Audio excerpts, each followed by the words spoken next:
دوستای گلم، امیدوارم کارتون خوب باشد. امروز روز دوم ماه هست و جزایر قناری.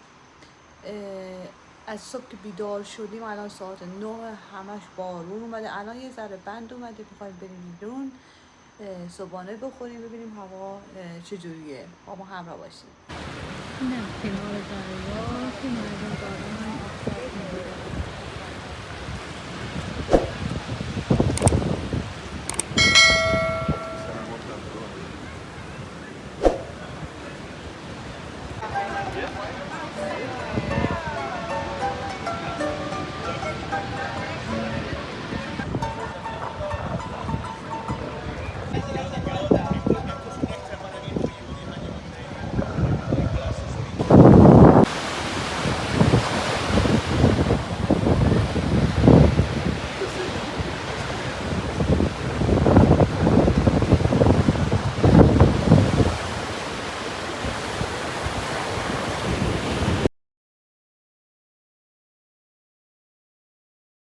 يا حلاوة خدمات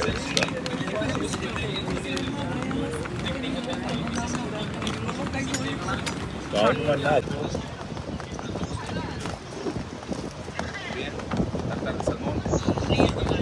الناس